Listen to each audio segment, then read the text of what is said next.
शेतकऱ्यांसाठी एक महत्त्वाची बातमी आहे. शेतकऱ्यांच्या खात्यावर उद्या 921 कोटी रुपये जमा होणार आहेत. पंतप्रधान पीक विमा योजनेतील मागील वर्षीची खरीप आणि रब्बी हंगामातील रखडलेल्या दाव्यांची नुकसान भरपाई उद्या म्हणजेच सोमवारी शेतकऱ्यांच्या खात्यात थेट जमा केली जाणार आहे. यामध्ये खरीपातील नुकसान भरपाई ही 809 कोटी आहे, तर रब्बीतील 112 कोटी रुपये असे एकूण 921 कोटी रुपये राज्यातील शेतकऱ्यांना मिळणार आहेत.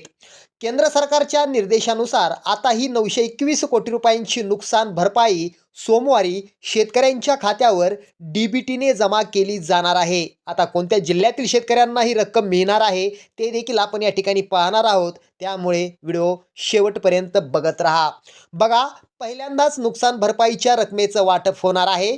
पंतप्रधान नरेंद्र मोदी यांच्या हस्ते याचा शुभारंभ करण्यात येईल. त्यानंतर शेतकऱ्यांच्या संलग्न खात्यामध्ये DBTद्वारे भरपाईची रक्कम जमा केली जाणार आहे. मित्रांनो, याआधी तुम्ही पीक विमा भरला असेल तर आनंदाची बातमी आहे. तुम्ही खरीपचा पीक विमा भरला असेल, त्याचबरोबर रब्बीचा देखील पीक विमा भरला असेल तर तुमच्यासाठी ही महत्त्वाची आणि आनंदाची बातमी आहे. कारण उद्या तुमच्या खात्यामध्ये थेट खरीप 2025चा पीक विमा जमा होणार आहे. त्याचबरोबर रब्बीचा पीक विमा देखील तुमच्या खात्यावरती जमा होणार आहे. ही जी काही सर्व रक्कम आहे ती DBTद्वारे तुमच्या खात्यावर येणार आहे. व्हिडिओ कसा वाटला कमेंट करा. धन्यवाद.